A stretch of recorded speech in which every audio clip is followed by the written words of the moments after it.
O anak Mickey, kumusta ka na dito sa bago mong tahanan? Masaya ka ba dito?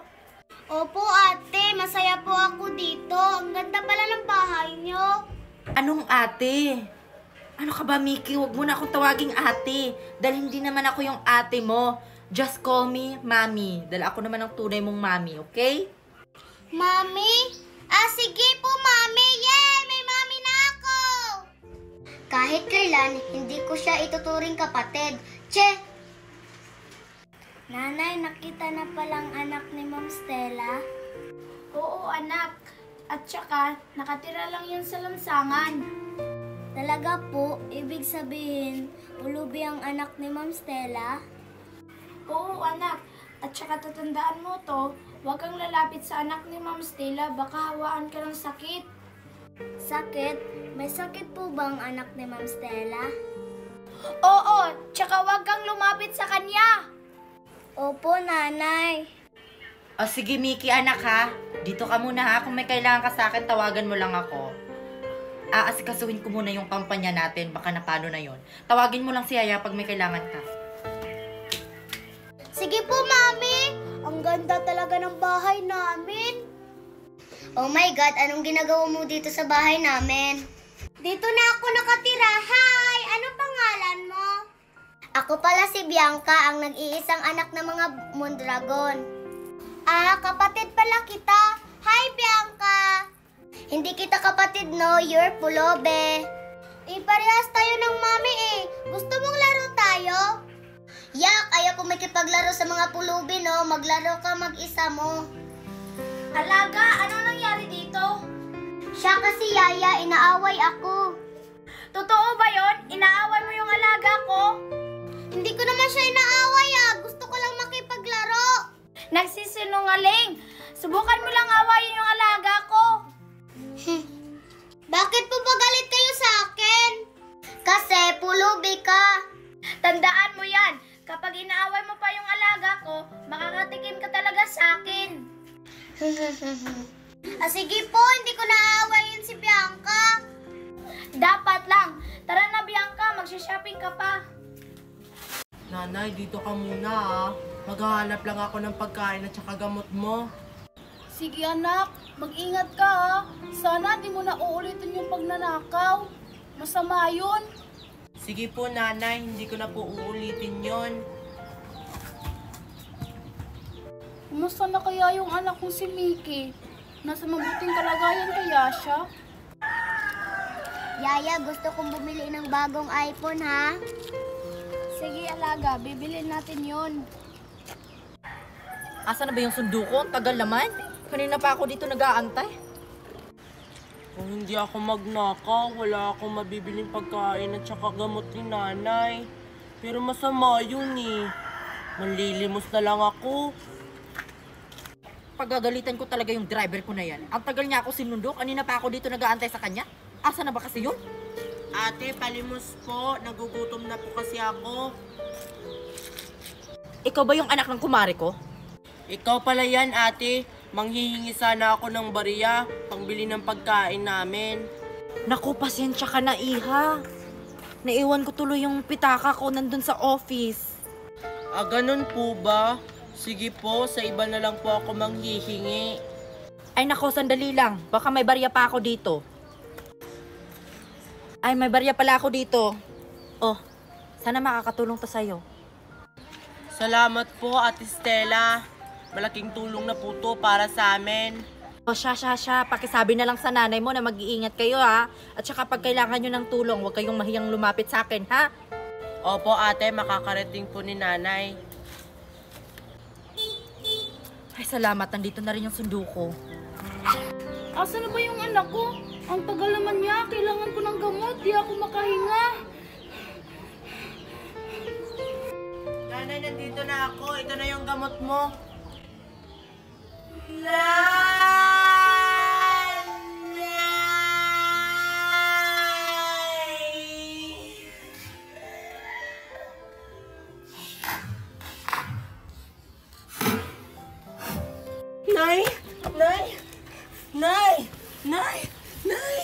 Nay, nandito na ako, Nay. Nandito na yung gamot niyo, Nay. Nay, gumising ka, Nay.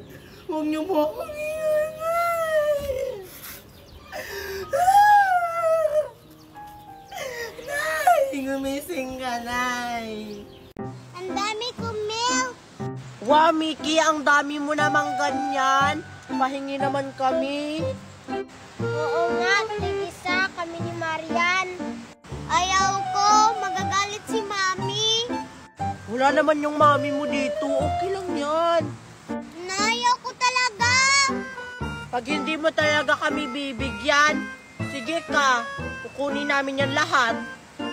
Oo nga, subukan nyo lang. Isusumbong ko kayo. Whatever, kung magsusumbong ka. Kunin mo na, Marian. Akin na yan. Wag! Tulungan mo ako dito, Lindy. Wag! Akin na yung straw. Isusumbong ko kayo sa Mami ko. Magsumbong ka. Wala kaming pakino.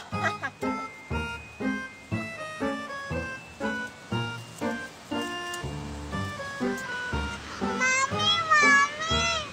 Oh, ano na naman yun, Mickey? Kinuha yung milk ko, Mami! Ano? Kinuha yung milk mo? Alam mo bang mamahalin yun? Sino kumuha? Sila Marian at si Kalindy ba? Bakit mo ba kasi binigay? Lagot sa akin yung mga batang yan. Tara, samahan mo ako. Punta natin yung mga batang yan. Ang sarap. Talap, talap, talap. Talap, talap, talap. Talap, talap, talap. Mami! Hoy, kayong mga bata kayo! Bakit yung kinuha yung gatas ng anak ko? Lago tayo, Marian. Ay, hindi po namin to kinuha. Sadyang binigay lang po talaga ni Mickey to sa amin. Opo, totoo, Aling Merit. Oh, binigay mo pala ng kusa sa kanila, Mickey. Totoo ba yon? Hindi po, Mami, hindi. Oh, sabi nila, binigay mo daw ng kusa. Kaya, Aling Miret, wag mo kaming pagalitan. Kasi, binigay na to. Binigay mo na pala? Tara, bumili na lang tayo ng bago mong mga milk. Sa susunod, wag mo nang ibigay. Naiintindihan mo? Tara na!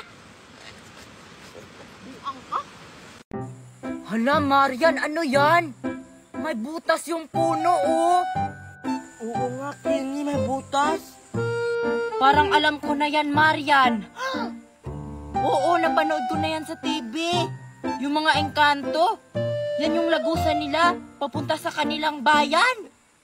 Tara, Queenie, pumasok tayo sa lagusan.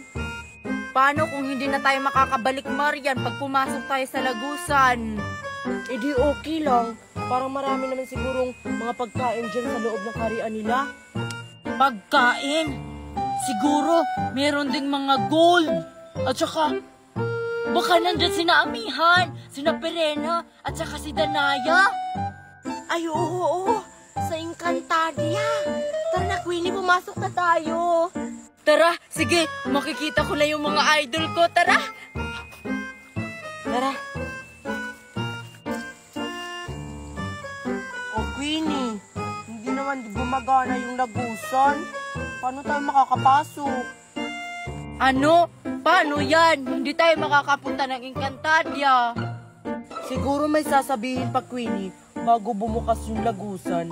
Naaalala mo pa ba yung palabas na Encantadia? Nung paano nila binuksan yung lagusan? Nakalimutan ko kung ano yun.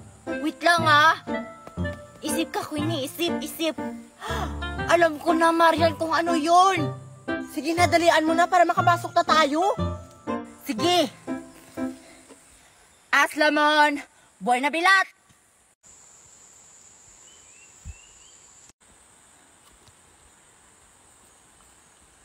O bakit hindi pa siya bumubukas? Siguro dapat tayong dalawa yung magbigkas, Marian, para bumukas yung lagusan patungo Encantadia. Sige, sabay tayo. Aslamon, buhay na bilat. Bumukas na, Marian, tara na. Antay, Queenie. Yes, makakapasok na kami sa Encantadia. Ito na yung pagkakataon ko para makakuha ko ng bayabas. Para atang walang tao sa bahay ni na Nicole. Umalis ata sila. Mami, pupunta muna ako sa likod ng bahay natin. Titingnan ko yung mga bayabas natin. Baka may nagnakaw. Mas mabuti pa, anak. Sige.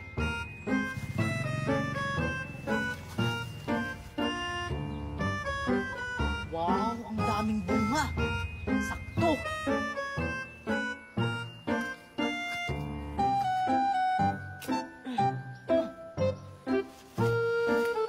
Oh, malaki.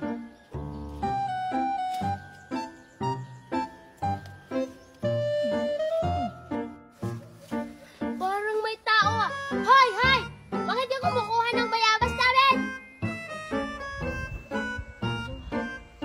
Hoy, Queenie, ikaw pala yan! Bakit ka kumukuha ng bayabas namin? Lalagot, patay ako nito. Akala ko walang tao. Andyan pala sila. Alam mo bang bawal yung ginagawa mo? Nicole, huwag mo akong isubong sa mami mo, ha? Isusumbong kita, no? Nagnakaw ka ng bayabas namin! Sige na, Nicole, huwag mo akong isumbong. Isa lang naman yung kinuha ko, eh. Tsaka, ang dami naman ng bunga ng bayabas nyo. Ang damot-damot yun naman. Bawal pa kasi yung kunin. Lagot ka talaga kay mami. Pwede na kaya, hinog na siya, oh. Hinog. Susumbong kita kay mami. Susumbong kita. Hala, isusumbong ako ni Aling Lorna. Lagot ako nito.